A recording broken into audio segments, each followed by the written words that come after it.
Hello students, welcome to lecture number 5 of Liquid Solutions. Myself Rohit Dhingra from IIT Bombay. इस lecture में हम cover करेंगे the topic of non ideal solutions. Previously हमने ideal solutions पढ़े थे. Ideal solutions वो होते हैं जो राउल्स लॉ को फॉलो करते हैं, जिनमें मॉलिक्यूलर इंटरैक्शंस सेम होते हैं as the molecular interactions found in the components. And thirdly, thermodynamics के अकॉर्डिंग उनका delta V of mixing zero होता है और डेल्टा H मिक्सिंग भी जीरो होता है. अब हम बात करते हैं नॉन आइडियल सॉल्यूशंस की. In terms of Raoult's law, a non-ideal solution is defined as the one which does not obey Raoult's law. These are divided into two types. The first is non-ideal solutions showing positive deviation, and the second is non-ideal solution showing negative deviations. तो पहले हम detail में जो positive deviations दिखाते हैं उनके बारे में बात करते हैं. तो देखिए, these can be defined on the basis of, first is molecular interactions. A non-ideal solution showing positive deviation is the one in which the intermolecular forces of attraction या interactions between the molecules is weaker than the interactions found in any one of the pure components or both. जैसे हमने कहा था कि अगर मान लीजिए कोई सॉल्यूशन A और B से मिलकर बन रहा है. अब अगर प्योर A की बात करें तो उसमें AA मॉलिक्यूल्स के बीच में कुछ इंटरैक्शन होगा. प्योर बी की बात करें तो उसमें बीबी मॉलिक्यूल्स के बीच में कुछ इंटरैक्शन होगा. एक बार हमने सोल्यूशन बना दिया तो अब सोल्यूशन में ए और बी के बीच में इंटरैक्शंस भी होंगे. तो अगर ए और बी के बीच में जो इंटरैक्शंस हैं वो ए या बीबी इन दोनों में से किसी से भी वीकर है, तो नेट इफेक्ट क्या होगा कि a stronger attraction will be replaced by weaker attraction. तो जब भी ऐसा होता है, such a solution will show positive deviation from ideal behavior.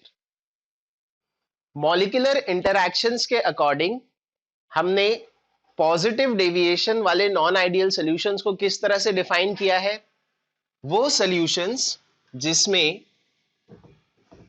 ए के बीच में जो अट्रैक्शन है और बी के बीच में जो अट्रैक्शन है, मतलब प्योर ए और प्योर बी का जो अट्रैक्शन है वो ए और बी के बीच के अट्रैक्शन से स्ट्रॉन्गर है. मतलब इन दोनों को अगर आप मिक्स कर रहे हो तो strong attractions are getting replaced by weak attractions. अगर ऐसा हो रहा होगा तो it would be a case of positive deviation from ideal behaviour. अब थर्मोडायनेमिकली देखते हैं. Thermodynamically, a non-ideal solution with positive deviation is defined as the one in which there is a slight increase in volume on mixing. बताइए volume क्यों बढ़ेगी? देखिए, इनके बीच में ज्यादा अट्रैक्शन था, इनके बीच में भी ज्यादा अट्रैक्शन था, पर जब इन दोनों को मिला दिया तो अट्रैक्शन वीक हो गया. अट्रैक्शन वीक हो गया मतलब ये एक दूसरे से दूर दूर जाएंगे, और दूर दूर जाएंगे तो वॉल्यूम क्या होगी? बढ़ जाएगी.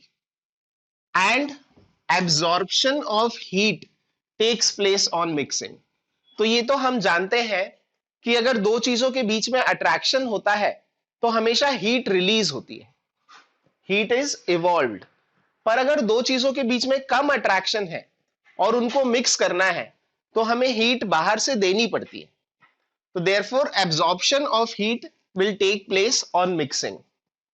तो सिंस वॉल्यूम बढ़ रही है तो डेल्टा वी मिक्सिंग क्या होगा? पॉजिटिव. इसका मतलब क्या है कि अगर आपने सपोज इसके ए के 50 ml लिए और बी के 50 ml लिए तो मिक्स करने के बाद वॉल्यूम 100 ml से ज्यादा आएगी, मतलब 100.1 ml आएगी. तो volume will slightly increase and absorption of heat will take place. So delta V mixing is positive, और जब हीट एब्जॉर्ब होती है तो डेल्टा एच का साइन भी क्या होता है? पॉजिटिव. तो दोनों पॉजिटिव होंगे.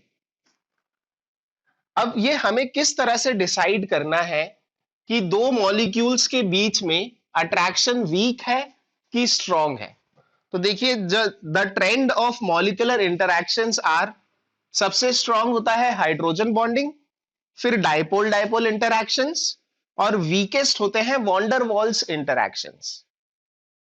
सो replacement of any one of the stronger interactions by the weaker one would result in a positive deviation. मतलब मान लीजिए अगर आपने दो कंपाउंड्स को मिक्स किया, मिक्स करने से उनके बीच सपोज पहले हाइड्रोजन बॉन्डिंग थी, मिक्स करने के बाद हाइड्रोजन बॉन्डिंग ब्रेक होकर उसका स्थान अगर डाइपोल इंटरैक्शन या वॉन्डरवॉल इंटरैक्शन ले लेगा, तो क्या हुआ, एक तरह से आपने जो स्ट्रॉन्गर इंटरैक्शन था उसको अब वीकर इंटरैक्शन से रिप्लेस कर दिया. और ऐसा होने पे कैसा डेविएशन होगा, पॉजिटिव डेविएशन. अब हम एग्जाम्पल देखते हैं कुछ ऐसे सॉल्यूशंस का जिनमें positive deviation from ideal behaviour show होता है.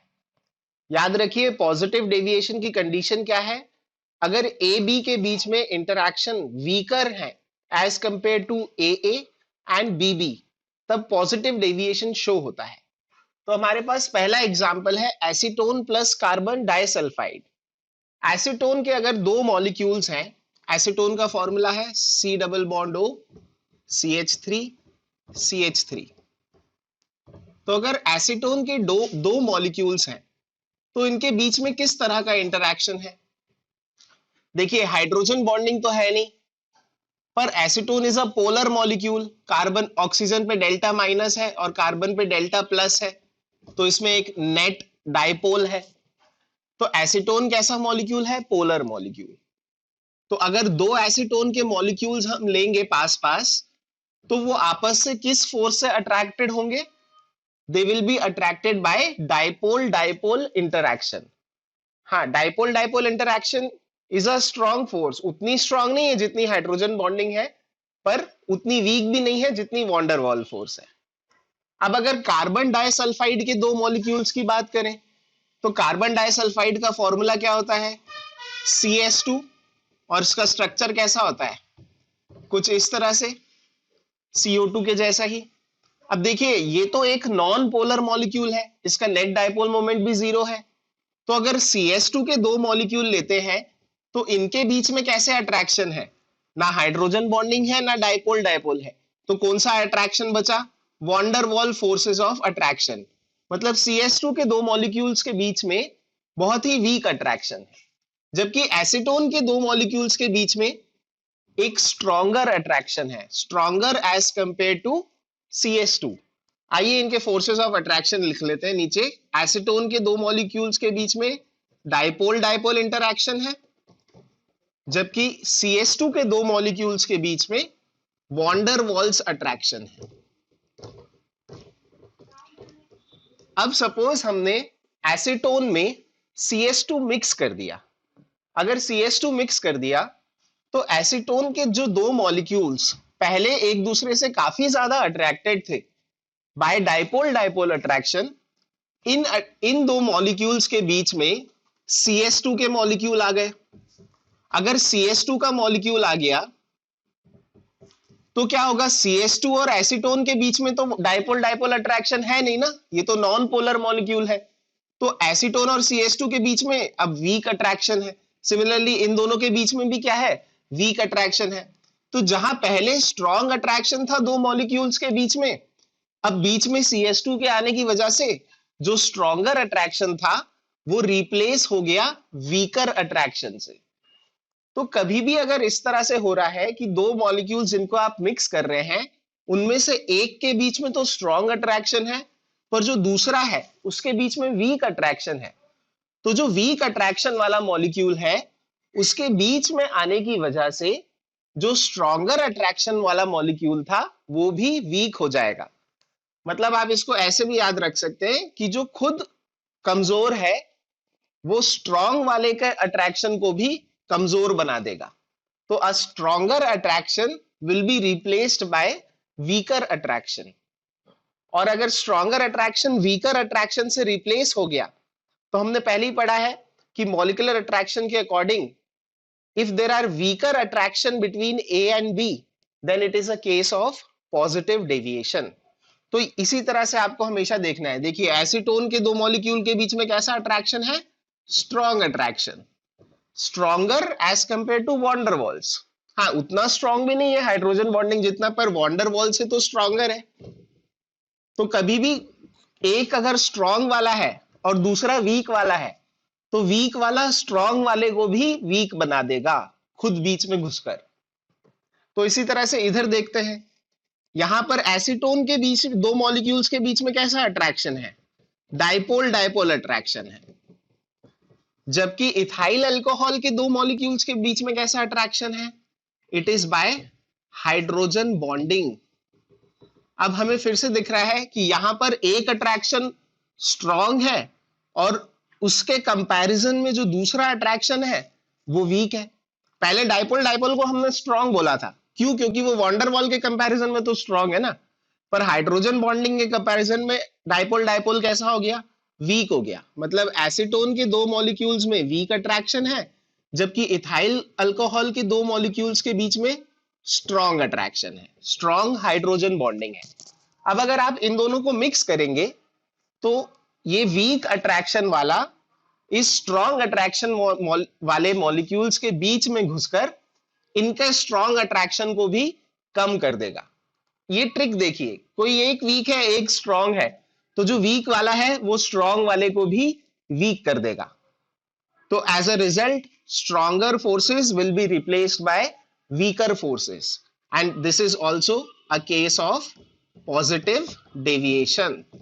जब भी ऐसा हो कि strong forces are getting replaced by weak forces, it will be a case of positive deviation from ideal behaviour. Let us look at the third example, acetone and benzene. फिर acetone के दो मॉलिक्यूल्स के बीच में कैसा attraction है? Dipole dipole. अब मैं आपसे पूछूं बेंजीन के दो मॉलिक्यूल्स के बीच में किस तरह का अट्रैक्शन है? देखिए बेंजीन तो एक नॉन पोलर मॉलिक्यूल है, तो दो बेंजीन मॉलिक्यूल में डायपोल डायपोल तो हो नहीं सकता, तो फिर कौन सा अट्रैक्शन बचता है? जब और कुछ नहीं होता तो कौन सा होता है? Wander walls. मतलब बेंजीन के दो मॉलिक्यूल्स के बीच में वॉन्डर वॉल्स अट्रैक्शन है। अब इन दोनों को कंपेयर करें तो ये तो वीक है, ये वीक अट्रैक्शन है, पर इसके कंपैरिजन में ये अट्रैक्शन कैसा है? Strong attraction. तो एक स्ट्रॉन्ग वाले और एक वीक वाले को मिलाओगे तो जो वीक वाला है वो इनके बीच में घुसकर स्ट्रॉन्ग वाले को भी वीक बना देगा। मतलब as a result strong forces will be replaced by weaker forces, and therefore this will also show positive deviation from ideal behaviour. Let us look at the fourth example, CCl4 carbon tetrachloride. ये एक non polar molecule है। अगर non polar है मतलब इसमें कोई dipole तो है नहीं, तो इसके दो मॉलिक्यूल के बीच में कौन सी फोर्स ऑफ अट्रैक्शन होगी? Van der Waals force of attraction. जबकि क्लोरोफॉर्म एक पोलर मॉलिक्यूल है। क्लोरोफॉर्म क्या है? CHCl3। तो ये एक पोलर मॉलिक्यूल है और इसके दो मॉलिक्यूल्स के बीच में कैसा अट्रैक्शन होगा? Dipole dipole. अब देखो रिलेटिवली वॉन्डर वॉल तो वीक है, पर डायपोल डायपोल क्या है? इससे तो स्ट्रॉन्ग है ना, तो रिलेटिवली ये स्ट्रॉन्ग है, ये वीक है। अब फिर से अगर आपने एक वीक और एक स्ट्रॉन्ग को मिलाया तो जो वीक वाला है वो स्ट्रॉन्ग वाले को भी वीक कर देगा, बीच में घुस जाएगा, और as a result stronger forces of attraction will be replaced by weaker forces of attraction, and therefore it will be a case of positive deviation from ideal behaviour.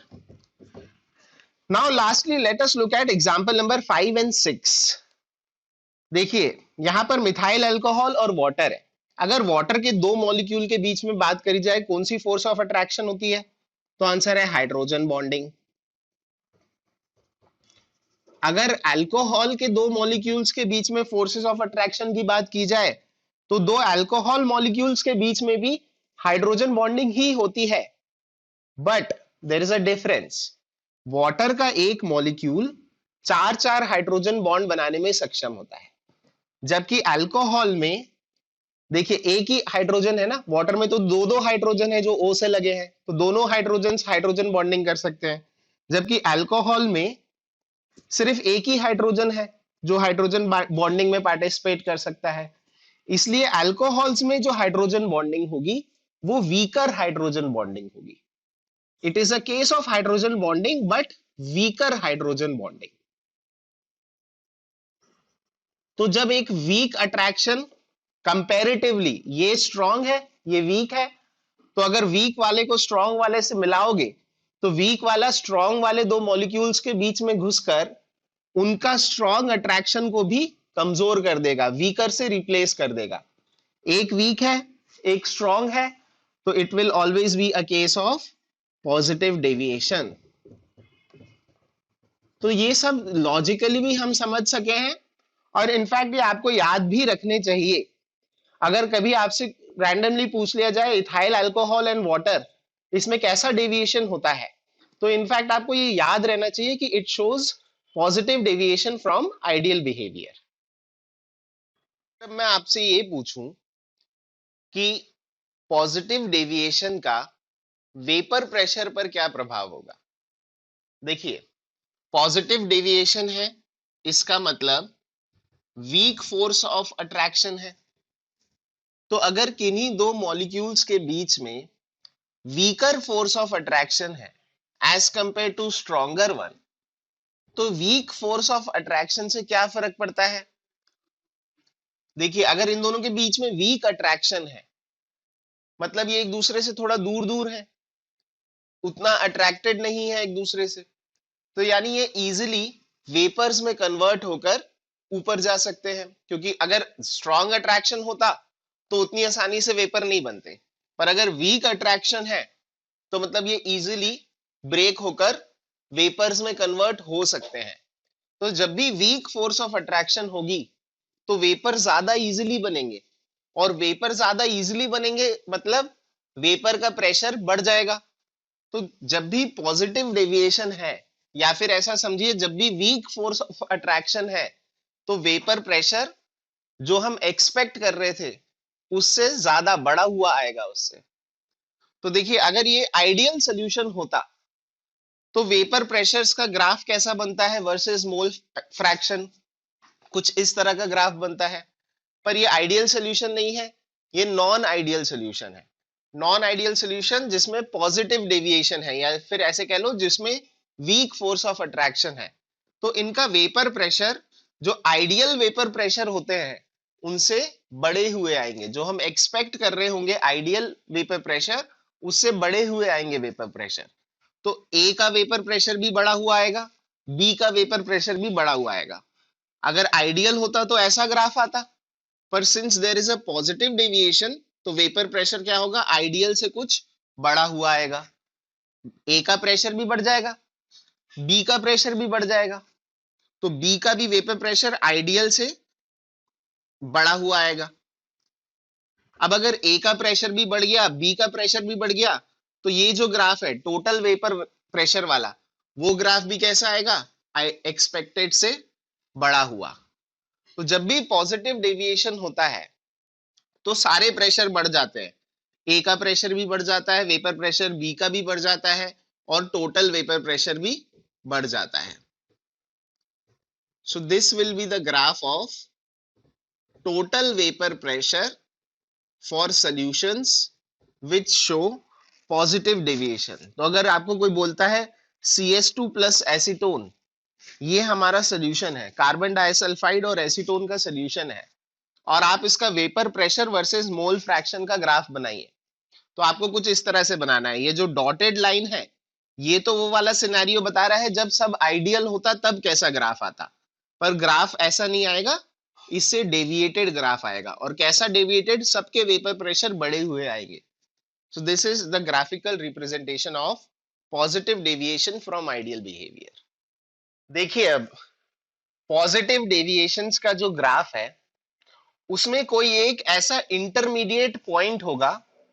Intermediate point का मतलब ये नहीं है कि एग्जैक्ट मिडिल पे नहीं, वो कहीं यहां यहां थोड़ा यहां पे भी हो सकता है, और इवन यहां तक भी हो सकता है, पर कोई एक ऐसा इंटरमीडिएट पॉइंट होगा जहां पर वेपर प्रेशर अपना मैक्सिमम पर होगा।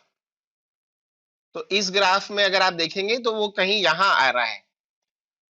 तो intermediate, there would be an intermediate composition at which point the vapor pressure of such a solution is at its maximum। अब देखिए, जब भी वेपर प्रेशर मैक्सिमम होगा तो बॉइलिंग पॉइंट मिनिमम होगा। ऐसा मैं क्यों कह सकता हूं कि बॉइलिंग पॉइंट क्या होता है? The temperature at which vapour pressure of a solution becomes equal to atmospheric pressure। तो अगर किसी भी सॉल्यूशन का वेपर प्रेशर जितना ज्यादा होगा, मतलब उतनी जल्दी उसका वेपर प्रेशर एटमॉस्फेरिक प्रेशर के बराबर बन जाएगा। तो अगर कोई सॉल्यूशन है जिसका वेपर प्रेशर ऑलरेडी हाई है, तो उसको उतना हीट नहीं करना पड़ेगा उसके वेपर प्रेशर को एटमॉस्फेरिक प्रेशर के बराबर बनाने के लिए। तो जिन भी सॉल्यूशंस का वेपर प्रेशर हाई होता है, ऐसे सॉल्यूशंस का बॉइलिंग पॉइंट लोएस्ट होता है। तो इस पूरे कर्व में हम देख सकते हैं कि ये वो पॉइंट है जहां पर वेपर प्रेशर अपना मैक्सिमम है। तो वेपर प्रेशर अगर मैक्सिमम है यानी बॉइलिंग पॉइंट मिनिमम होगा एट दिस पॉइंट। देखिए, तो अभी हम बात कर रहे हैं non ideal solutions with positive deviation की। मान लीजिए एक एग्जांपल ऐसे सॉल्यूशन का हम ले लेते हैं, इथाइल अल्कोहल प्लस वाटर। मैंने आपको अभी एग्जांपल्स जो लिखाए थे उसमें एक एग्जांपल ये भी लिखाया था, इथाइल अल्कोहल प्लस वाटर। तो इन दोनों का सॉल्यूशन कैसा होता है? Non ideal solution with a positive deviation. Positive deviation है मतलब अगर आप इनका ग्राफ बनाएंगे तो टोटल वेपर प्रेशर में एक मैक्सिमा होगा। अब जब टोटल वेपर प्रेशर मैक्सिमम होता है तो उस पॉइंट पर बॉइलिंग पॉइंट मिक्सचर का क्या होता है? मिनिमम होता है। तो ये देखिए क्या कह रहा है, for one intermediate composition the total vapour pressure of such a solution will be highest and the boiling point will be the lowest. और ये इंटरमीडिएट कंपोजिशन का मतलब ये नहीं है कि एग्जैक्ट मिडिल में होगा, मतलब x से भी 0.5 हो और x भी 0.5 हो, ऐसा जरूरी नहीं है। अगर मैं आपको इनफैक्ट इस सॉल्यूशन की बात कराऊं तो यहां पर ये वाला पॉइंट कब आता है? जब मैक्सिमा होता है, जब mole fraction of ethyl alcohol हो 0.95 और मोल फ्रैक्शन ऑफ वाटर हो 0.05, यानी इसका मैक्सिमा थोड़ा इथाइल अल्कोहल की तरफ शिफ्टेड होता है। पर बात यहां पर ये हो रही है कि there will be some one intermediate composition, कोई एक ही ऐसा पॉइंट होगा जिस पॉइंट पर total vapour pressure of such a solution will be highest, और उस पॉइंट पर बॉइलिंग पॉइंट क्या होगा? लोएस्ट होगा। अब देखिए, यहां तक तो इजी है। अब this solution, which solution? This solution जब ये हो 0.95 और ये हो 0.05, this solution acquires the property of boiling at a constant temperature। ये वाला सॉल्यूशन एक कांस्टेंट टेम्परेचर पर बॉईल होता है। इसका मतलब क्या है? देखो, इथाइल अल्कोहल, इसका जो बॉइलिंग पॉइंट है वो अलग है और वाटर का बॉइलिंग पॉइंट अलग है। वाटर का बॉइलिंग पॉइंट होता है 100 डिग्री के आसपास और इथाइल अल्कोहल का बॉइलिंग पॉइंट वाटर से तो काफी कम होता है, उसका बॉइलिंग पॉइंट होता होगा सम 60-70 डिग्री। तो eight any other composition in दोनों का बॉइलिंग पॉइंट अलग अलग होता है, मतलब वाटर का boiling point is different but ethyl alcohol का boiling point is different at any other composition. But at this particular composition जब वेपर प्रेशर मैक्सिमम होता है, एट दैट पॉइंट ये जो सॉल्यूशन है it boils at a constant temperature. Constant temperature मतलब ये दोनों साथ में बॉईल होने लगते हैं, एक साथ बॉईल होते हैं, इनका बॉइलिंग पॉइंट सेम हो जाता है इस सॉल्यूशन का एट अ पर्टिकुलर कंपोजिशन। अब बॉइलिंग पॉइंट कांस्टेंट हो जाता है तो इसका मतलब क्या है? Its composition remains unchanged. तो एट दैट पॉइंट ये सेम कंपोजिशन से बॉईल होता है। इस बात का मतलब क्या है? Composition remains unchanged. इसका मतलब ये है कि देखो, अगर कोई भी सॉल्यूशन की हम बात करें तो इसका कुछ कंपोजिशन सॉल्यूशन में होता है जिसको हम x से xb से बताते हैं, और कुछ कंपोजिशन इसका वेपर में होता है जिसको YA और YB से बताते हैं। अब XA XB और YA YB तो सेम नहीं होते ना, ये हमने प्रीवियस लेक्चर्स में निकाले हैं। इनफैक्ट जो ज्यादा वोलाटाइल सोल्यूशन होता है उसका YA ज्यादा निकल कर आता है XA के कंपैरिजन में। बट अगर ऐसा सोल्यूशन है कि ये कांस्टेंट टेम्परेचर पर बॉईल हो रहा है तो इसका कंपोजिशन अनचेंज्ड रहता है। अनचेंज्ड मतलब जो कंपोजिशन इसका सोल्यूशन फेज में होता है वही कंपोजिशन इसका वेपर फेज में भी होता है एट दिस पॉइंट। तो सेम कंपोजिशन के साथ ये बॉईल करते हैं। Such liquid mixtures which boil out without any change in composition are called as azeotropes or azeotropic mixtures.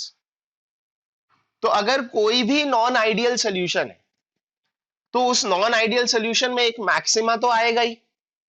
Positive deviation आप बनाएंगे और उसका कहीं ना कहीं तो मैक्सिमा आएगा। जहां पर मैक्सिमा आएगा उस पॉइंट पर जो कंपोजिशन होगा या उस पॉइंट पर जो सोल्यूशन होगा उस सोल्यूशन को हम कहते हैं एजियोट्रॉपिक मिक्सचर। और ऐसे सोल्यूशन किस तरह से बॉयल ऑफ होते हैं? They boil off without any change in composition. मतलब अगर उसका कंपोजिशन सोल्यूशन में 0.95 और 0.05 है तो वेपर में भी इसका कंपोजिशन यही आएगा 0.95 और 0.05। तो इस वजह से हम अगर ethyl alcohol, pure ethyl alcohol बनाना चाहें डिस्टिलेशन की मदद से तो हम कभी भी उसकी प्योरिटी 95% से ज्यादा नहीं अचीव कर सकते। हम अटेन ही नहीं कर सकते 95% से ज्यादा प्योर। क्यों? क्योंकि अगर आपको प्योर इथाइल अल्कोहल बनाना है मतलब आपको इथाइल अल्कोहल और वाटर को सेपरेट करना है तो आप कौन सा प्रोसेस यूज करेंगे? या तो डिस्टिलेशन या फ्रैक्शनल डिस्टिलेशन। तो आप डिस्टिल करते गए करते गए करते गए, सोल्यूशन को आपने मोर एंड मोर प्योर बनाते गए। जैसे मान लीजिए स्टार्टिंग में 50% इथाइल अल्कोहल था, फिर 60%, फिर 70%, फिर 80%, फिर 95%। एक बार आपने 95% purity of ethyl alcohol achieve कर ली तो उस पॉइंट पर वो सोल्यूशन कैसा सोल्यूशन बन जाएगा? Azeotropic solution. अब एजियोट्रॉपिक सोल्यूशन है मतलब अगर आप इसको डिस्टिल भी करेंगे तो भी जो कंपोजिशन लिक्विड फेज में होगा वही कंपोजिशन वेपर फेज में भी आएगा। तो डिस्टिल करने का कोई फायदा नहीं होगा। डिस्टिलेशन हम कब करते हैं? जब दोनों कंपोनेंट का बॉइलिंग पॉइंट क्या हो, अलग अलग हो। That is the concept of distillation. It is used to separate two compounds on the basis of difference in boiling point. पर अगर ये कांस्टेंट बॉइलिंग पॉइंट पर बॉइल हो रहा है तो डिस्टिलेशन करने से भी सेपरेशन नहीं होगा। इसलिए आप कोशिश भी कर लें तो भी कभी भी आप 95% से ज्यादा प्योर इथाइल अल्कोहल नहीं बना सकते हैं। अच्छा, जब भी पॉजिटिव डेविएशन होता है तो बॉइलिंग पॉइंट क्या होता है? पॉजिटिव डेविएशन मतलब वेपर प्रेशर मैक्सिमम, तो बॉइलिंग पॉइंट क्या होता है? मिनिमम। तो सच azeotrops are called as minimum boiling azeotrops. In case of positive deviations we get minimum boiling azeotrops. तो कोई भी नॉन आइडियल सोल्यूशन आपके पास अगर ऐसा है जो पॉजिटिव डेविएशन दिखाता है तो उसको आप और क्या कह सकते हैं? आप कह सकते हैं कि it will form minimum boiling azeotropes. बात करते हैं of non ideal solutions showing negative deviations. So these can be defined on the basis of first, molecular interactions. The solutions in which forces of interactions between the components is more than that in between the pure components are the ones showing negative deviations from Raoult's law. इसका मतलब क्या है कि suppose AA और BB जितना attraction इनके बीच में मौजूद नहीं है उससे ज्यादा अट्रैक्शन A और B के बीच में मौजूद है। तो जब भी ऐसा होगा तो such solutions will show negative deviation from Raoult's law. मतलब आपको ऐसे आइडेंटिफाई करना है कि अगर आपको देख के समझ आ रहा है कि ये जो दो कंपाउंड्स हैं A और B, अगर इनके बीच में काफी अट्रैक्शन होना चाहिए based upon your knowledge of inorganic chemistry, अगर आपको दिख रहा है कि इनके बीच में काफी अट्रैक्शन होना चाहिए, तो अगर ऐसा होगा तो वो कैसे सॉल्यूशंस होंगे? They will show negative deviation from Raoult's law. Thermodynamically हम क्या कहते हैं? In such solutions there is a slight decrease in volume. होना भी चाहिए, क्योंकि अगर इनके बीच में ज्यादा अट्रैक्शन है as compare to pure components, तो there will be a slight decrease in volume and evolution of heat will take place. ऐसा क्यों होगा? देखिए, ये तो जनरल रूल है, जब भी अट्रैक्शन होता है दो कंपाउंड्स के बीच में, तो हमेशा हीट रिलीज होती है। तो यहां पर अगर अट्रैक्शन है तो हीट रिलीज होगी, तो हीट रिलीज होगी तो डेल्टा एच मिक्सिंग भी क्या होगा? नेगेटिव। और वॉल्यूम में डिक्रीज है, मतलब डेल्टा वी मिक्सिंग भी क्या होगा? नेगेटिव। ये डेल्टा वी मिक्सिंग नेगेटिव, इसका मतलब क्या है कि देखिए, अगर आपने इसके 50 ml लिए और इसके भी 50 ml लिए और दोनों को मिक्स कर दिया, तो हम सोचेंगे कि टोटल वॉल्यूम 100 ml होनी चाहिए, पर अगर टोटल वॉल्यूम निकल गई सम 99.9 ml, तो there will be a slight decrease in volume. Okay, now let us look at some examples of negative deviations from ideal behavior. First is chloroform plus acetone.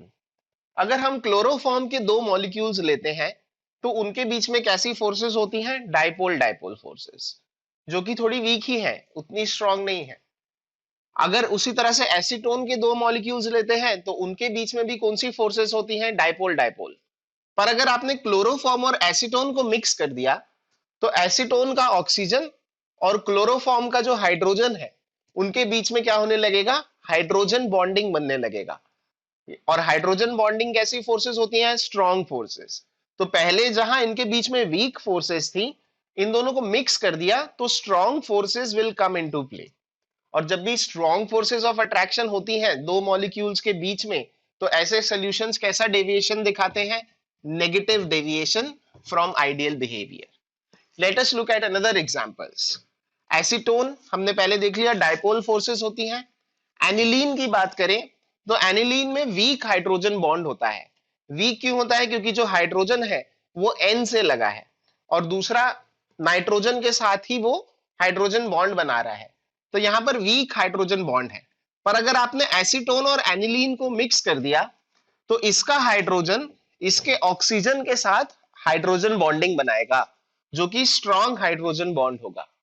मतलब जहां पहले weak forces थी, अब इन दोनों को mix करने के बाद स्ट्रॉन्ग फोर्सेस ऑफ अट्रैक्शन आ गई हैं। तो जब भी स्ट्रॉन्ग फोर्सेस ऑफ अट्रैक्शन होती है, तो वो कैसा डेविएशन होता है? Negative deviation from ideal behaviour. Let us look at this third example, very interesting. यहां पर एसिटिक एसिड और पिरिडीन को हमने मिक्स किया है। अब एसिटिक एसिड के दो मॉलिक्यूल्स के बीच में कैसे फोर्सेस होती हैं? हाइड्रोजन बॉन्डिंग होती है। पिरिडीन के दो मॉलिक्यूल के बीच में सिर्फ वॉन्डरवॉल फोर्सेस ऑफ अट्रैक्शन होती हैं। पर अगर आपने एसिटिक एसिड और पिरिडीन को मिक्स कर दिया, तो pyridine is a base and acetic acid is a acid. तो यहां पर एसिड बेस वाला इंटरैक्शन होगा, मतलब एसिटिक एसिड अपना H प्लस पिरिडीन को दे देगा। तो ये वाला जो अट्रैक्शन है, एसिड और बेस का attraction, that will be a very strong attraction. तो कभी भी अगर आप ऐसा केस देखेंगे, एक एसिड है और एक बेस है, तो वहां पर डेफिनेटली बहुत स्ट्रॉन्ग अट्रैक्शन होगा, और स्ट्रॉन्ग अट्रैक्शन होगा मतलब यहां पर भी कैसा डेविएशन होगा? Negative deviation. Late us look at these two examples, fourth and fifth, HCl and water and HNO3 and water. अब यहां पर हम कैसे कह सकते हैं कि स्ट्रॉन्ग फोर्सेस ऑफ अट्रैक्शन है या फिर नेगेटिव डेविएशन है?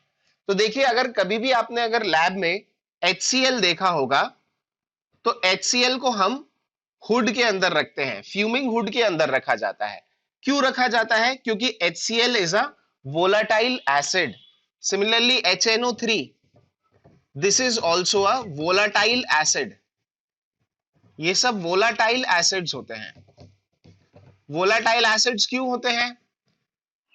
देखिए, वोलाटाइल एसिड्स, कोई भी चीज वोलाटाइल कब होती है? जब उनके बीच में जो फोर्स ऑफ अट्रैक्शन हो वो वीक हो।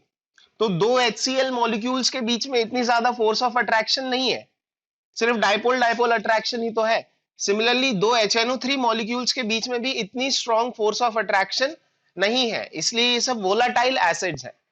पर अगर हमने HCl को मान लीजिए वाटर में डाल दिया, तो हमने आयनिक इक्विलिब्रियम में भी पढ़ा है कि कोई भी एसिड, स्ट्रॉन्ग एसिड को आप वाटर में डालते हो तो वो क्या हो जाता है, अपने आयंस में ब्रेक हो जाता है। तो जब आप HCl या HNO3 को वाटर में डालोगे तो ये नॉन वोलाटाइल आयंस में ब्रेक हो जाएगा। अब since they are non volatile, मतलब वो वाटर में ही रहेंगे, वो ऊपर नहीं उड़ रहे हैं, there is a strong attraction between these ions and water molecules.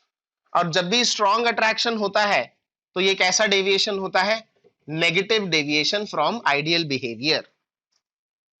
Okay, now let us look at the graphical representation of non-ideal solutions.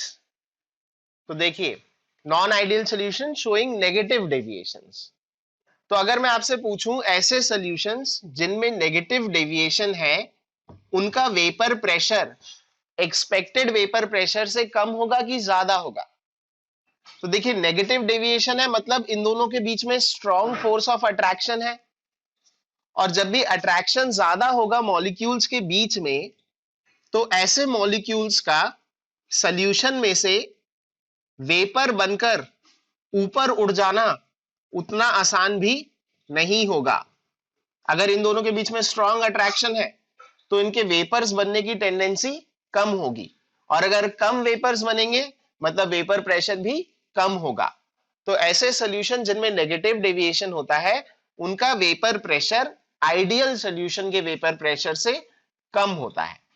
तो अगर मैं कहूं आइडियल ग्राफ कैसा बनता है, इस तरह से, तो जब नेगेटिव डेविएशन होगा तो वेपर प्रेशर क्या होगा, आइडियल वेपर प्रेशर से कम। मतलब ए का वेपर प्रेशर भी आइडियल से कम होगा और बी का वेपर प्रेशर भी आइडियल से कम होगा। तो कम वेपर प्रेशर को हम इस तरह से बना सकते हैं। सिमिलरली बी का जो वेपर प्रेशर होगा वो भी आइडियल वेपर प्रेशर से कम होगा, नेगेटिव डेविएशन दिखाएगा। और अगर टोटल वेपर प्रेशर की बात करें तो अगर ए का प्रेशर भी कम है और बी का भी कम है तो इनका टोटल भी क्या होगा, कम होगा। तो for non ideal solutions showing negative deviation, the total vapour pressure can be represented as such. तो इजी ही होते हैं ये ग्राफ्स।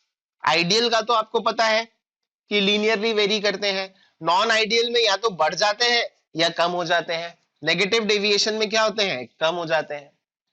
फिर यहां पर आप देख सकते हैं फिर से कि कोई एक ऐसा इंटरमीडिएट कंपोजिशन होगा जिस इंटरमीडिएट कंपोजिशन पे टोटल वेपर प्रेशर अपने मिनिमम पर होगा, और जिस पॉइंट पर टोटल वेपर प्रेशर मिनिमम होगा उस पॉइंट पर बॉइलिंग पॉइंट क्या होगा, मैक्सिमम होगा।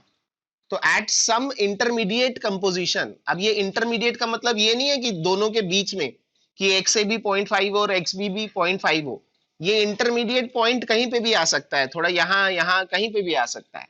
तो but at some intermediate composition the total vapour pressure of such a solution showing negative deviation will be minimum, और जब टोटल वेपर प्रेशर मिनिमम होगा तो बॉइलिंग पॉइंट मैक्सिमम होगा। तो for such solutions at one intermediate composition the total pressure exhibited by the components is least, and hence the boiling point of the liquid mixture at that composition would be highest. तो boiling point highest होगा, और ये भी solution क्या है, एक constant temperature पर boil of होंगे। The solution will thus distil without a change in composition, मतलब ये कंपोजिशन भी, इसका भी कंपोजिशन चेंज नहीं होगा। कंपोजिशन चेंज नहीं होगा इसका मतलब क्या है, जो कंपोजिशन सोल्यूशन फेज में होगा वही कंपोजिशन वेपर फेज में भी होगा। तो ये कैसा एग्जाम्पल है, it is also an azeotrope. And what kind of azeotrope, it is an example of maximum boiling azeotrope. तो आप ऐसे इसको याद रखिए कि जो non ideal solutions with negative deviation होते हैं उनका बॉइलिंग पॉइंट ज्यादा होता है ना, क्योंकि वेपर प्रेशर कम होता है। तो बॉइलिंग पॉइंट ज्यादा मतलब ऐसे एजियोट्रॉप क्या कहलाते हैं, मैक्सिमम बॉइलिंग एजियोट्रॉप्स। और हर एजियोट्रॉप्स की ये जनरल प्रॉपर्टी होती है कि they distil without a change in composition. तो अगर कंपोजिशन चेंज ही नहीं होगा तो डिस्टिलेशन करने के बाद भी जो कंपोजिशन सोल्यूशन फेज में था, अगर वेपर्स का भी वही कंपोजिशन है, तो डिस्टिलेशन का कोई फायदा ऐसे सॉल्यूशंस में नहीं होता।